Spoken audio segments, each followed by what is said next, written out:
Говийн гайхамшигт зураг. Энэ нэр аль хэдийн Монгол орон даяар танил болж, ийм нэртэй арга хэмжээ иргэд олон нийтийн хүсэн хүлээдэг зүйл болжээ. Анх 2016 онд Дэлхийн байгаль хамгаалах сангийн Монгол дахь хөтөлбөрийн газрын санаачлагаар говийн зэрлэг амьтад болох хавтгай, мазаалай, бүхэн, хар сүлд, хулан, тахь болон тэдгээрийн амьдардаг экосистемийг хамгаалах. Энэ ажилд төрийн болон төрийн бус байгууллага нутгийн иргэдийг татан оролцуулах зорилгоор говийн гайхамшигт 6 хэмээх арга хэмжээг зохион байгуулж эхэлсэн юм. Манай Монголын говь бол үнэхээр асар их баялаг, асар их түүх, асар их байгалийн нөөцийг агуулсан ийм орн дээр. Тэгээ энэ байгалыг хамгаалахын тулд одоо бид нэг юмыг сонгож авч жишээлбэл зөвхөн говь хамгаална гэдээ одоо ингээд яваад байх юм бол бас нэг өөрөөсөө хийж байгаа ажил маань учир утгатай болж чадахгүй болчиход байдаг л да. Тэгэхээр энэ говийн төлөөлөл болсон гол амьтдыг сонгож аваад тэр 6 амьтнаараа төлөөлүүлж энэ говь хамгаалах энэ ажлыг хийх хэрэгтэй юм байна. Говийн экосистемийг говь нутгаа хамгаалахын тулд говийн 6 гэсэн энэ нэр томьёог гаргаж ирвэл ямар вэ? Тэгээд та бүхэнтэй энэ ажлаа ярьж энийг цугтаа гаргаж ирэх ийм санаачлагаар л энэ ажил хийгдэж байгаамаа.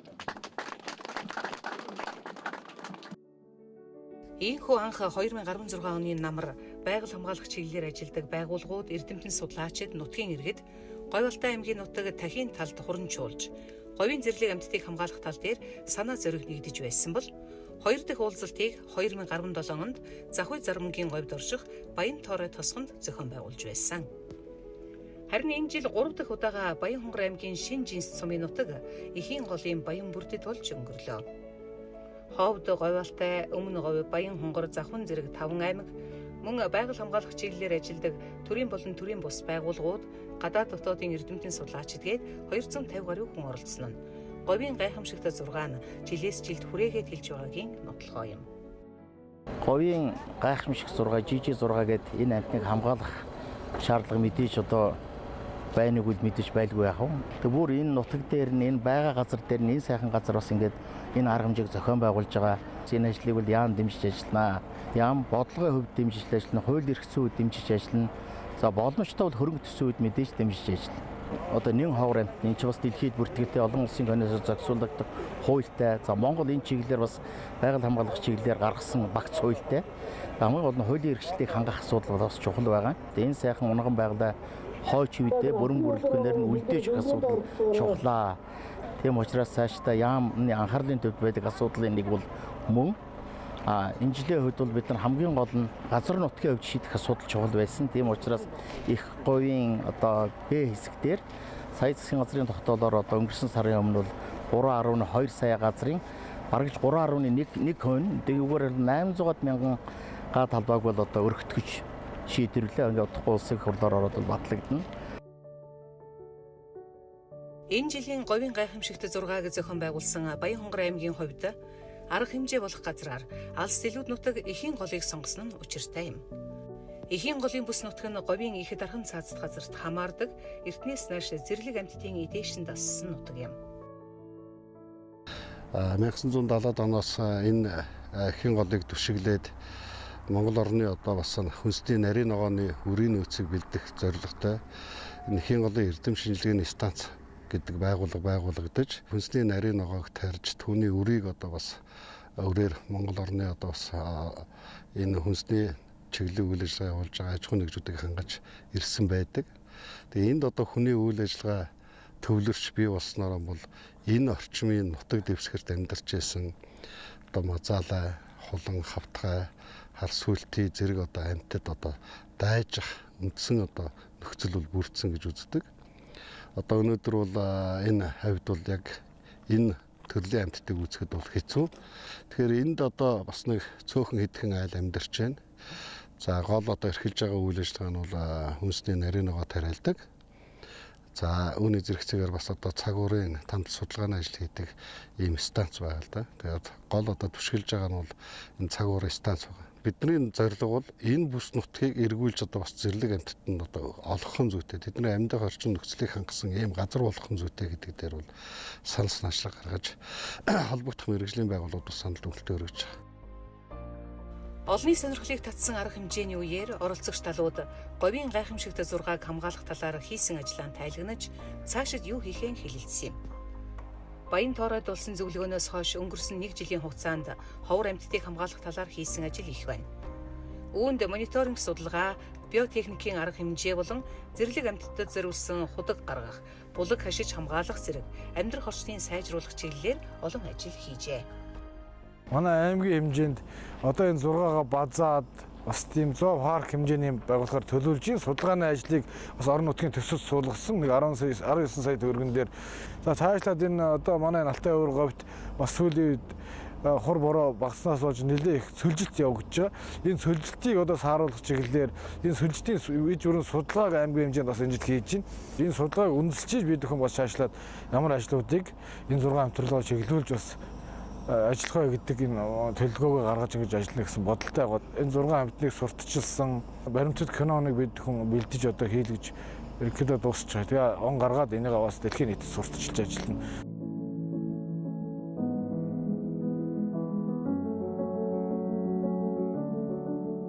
За өнгөрсөн жилүүдийн одоо дахин талын тунхаг хүчиг, баян тоорой тунхаг хүчгийн хүрээнд туссан ажлууд нь Баян-Онгор аймгийн Хүлээсэн үүрэг нь нэгдүгээрт нь бид нар энэ говийн бүсийг одоо усан хангамжийг сайжруулах энэ одоо үүргийн хүрээнд өнгөрсөн жил бид нар зэрлэг амьтдын усан хангамжийг одоо нэмэгдүүлэх ийм асуу боломжийг бүрдүүлсэн байгаа. За дээр нь бид нар бас уран бүтээлчдийн аялал гэж хийж байгаа. Энэ олон улсын зураачдын одоо бас аяллыг бас зохион байгуулдаг болсон. Энэ жилийн говийн гайхамшигт 6 зөвлөгөөн нь хүрээлэн байгаа орчны эсрэг гэмт хэрэг болон говийн гайхамшигт 6 гэсэн тодорхой сэдвийн дор болсон онцлогтой. Өнгөрсөн хугацаанд талууд говийн гайхамшигт 6-г хамгаалах ажилд нийт 2 тэрбум гаруй төгрөг зарцуулжээ. 6 амьтныг судлах судалгааны ажил сургалт сурталчилгаанд зарцуулсан төсөв харьцангуй өндөр, хийсэн ажил ч олон. Харин судалгаан дээрийн үндэслээд хуулийн хэрэгжилтийг сайжруулах шаардлагатай байгааг оролцогчид хэлж байсан юм.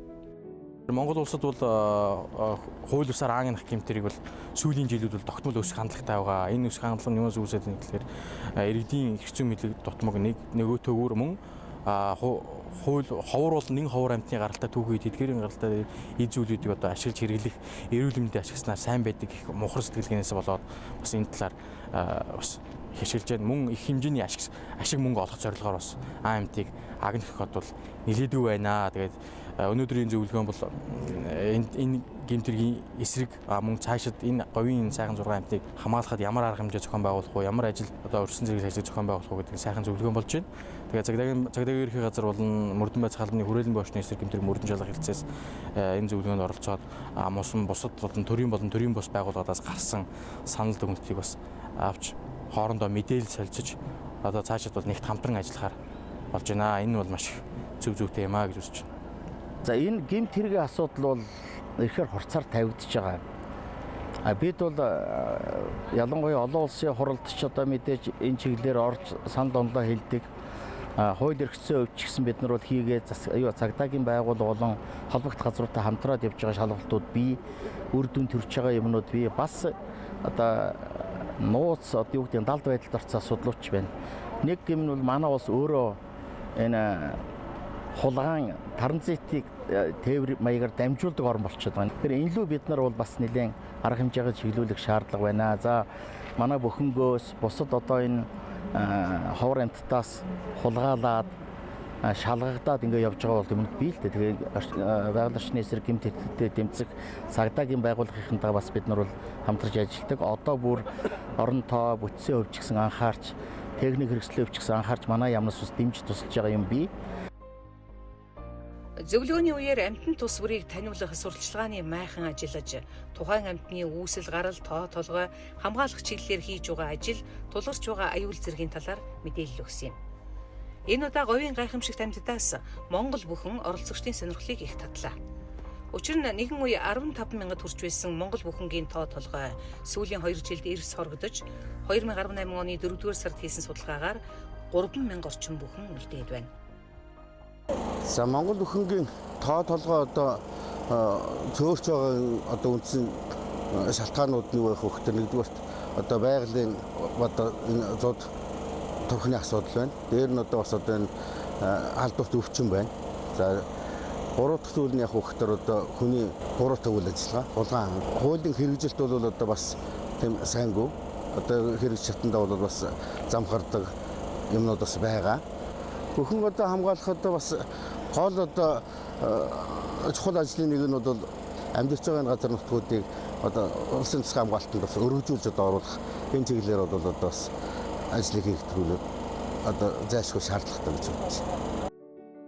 Өнгөрсөн жилийн арга хэмжээнээс гарсан Баян тоорын тунхаг бичигт говийн гайхамшигт 6 санаачлагыг идэвхжүүлэх, талуудын үйл ажиллагааг нэгтгэх, хөрөнгө санхүүжилт босгох үүрэг бүхий зохицуулах зөвлөл байгуулахаар тусгасны дагуу энэ оны 4-р сард байгуулжээ. Зохицуулах зөвлөлийн дарга, нарийн бичгийн даргын үүргийг оролцогч аймагуд 1 жилийн хугацаатай ээлжлэн гүйцэтгэж байгаа юм. Ер нь бол энэ 6 амьтны хамгаалал бол нэг олон улсын юм уу төрийн бас байгууллагын ажил мэтээр л салангад явдаг. Мазаалан хамгаална тусдаа, хулан хар сүлтийг хамгаална тусдаа, судалгааны эрдэмтэн докторуудын ажил мэтээр хүмүүс ойлгодог байсан бол энийг өнөөдөр говийн гайхамшигт 6 гэдэг нэрээр нь бол олон хүмүүс таньж мэддэг болсон. Тэгэхээр энэ асуудал дээр орон нутаг өөрөө тодорхой шийдвэрийг гаргаж, тодорхой хөрөнгө мөнгө гаргаж зохицуулж энэ асуудалд орон нутаг оролцдогоор л зохицуулах зөвлөл гэдэг маань өөрөө утга учир ач холбогдол нь оршиж байгаа. Энэ зохицуулах зөвлөл маань бол аймагуудын байгаль орчны газрын дарга нар, аймгийн дарга нар өөрсдөө оролцдог. Тэгээ энэ зөвлөлөөр асуудлыг хилэлцэж талууд хамтарсан тодорхой ажлуудыг хийдэг болжээ. Тухайлбал энэ жилийн говийн гайхамшигт 6 энэ арга хэмжээний зөвлөгөөний гол онцлог хийсэн ажлууд байсан. Хизээч өмнө нь бол яг энэ хар сүлт гэдэг амьтныг тухайлсан судалгаа хийгдэж байгаагүй байсан. Сүүлийн хэдэн жил. Тэгэхээр өнгөрсөн жил бол энэ сансрын тохиолдолд хүзүүвцүүх ажлыг 20 хар сүлтээр хийсэн байна. Шилжилт хөдөлгөөнийг судалсан байна. Дээр нь бол говьд үнэхээр хамгийн чухал байгаа энэ нүд болсон булгуудыг энэ хүмүүний оршин тогтнох, амьтны оршин тогтнох энэ ус задгайлах, цэвэрлэх, булаг шандыг дахин сэргээх, нарны энерги өргүүртэй hodгуудыг хийх дээр бол талууд анхаарч ажилласан байна. Энд бол нэлээд хөрөнгө хүч мөнгийг зарцуулсан ажлуудыг хийсэн байнамаа.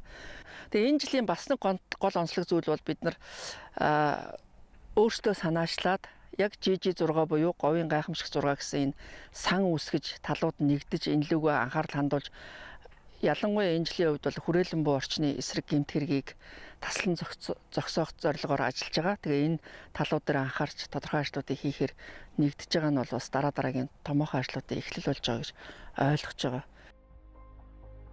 Оролцогч талууд говийн гайхамшигт 6 нэрийн дор нэгдсэн цогц бодлого явуулснаар говийн нутгийн экосистем, зэрлэг амьтдыг хамгаалах, бодлого хамтын ажиллагаагаа нэгтгэх ажлаа улам бүр эрчимжүүлэх зорилгоор зөвлөгөөний төгсгөлд тунхаг бичиг баталдаг уламжлалтай.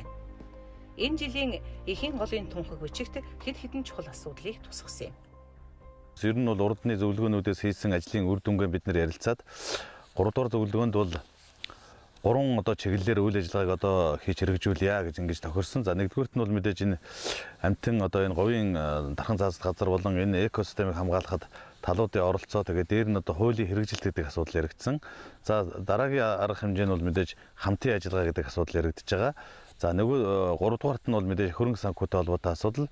За энэ говийн их дархан заасан газар энэ одоо амьтдыг хамгаалах, энэ экосистемыг хамгаалах талаар олон одоо төсөл хөтөлбөр болон хөрөнгө оруулалтын асуудлууд байдаг. За эднэрийг бас нэгтгэх. За тэгээд ер нь үр дүнтэй энэ хөрөнгө мөнгийг зарцуулах.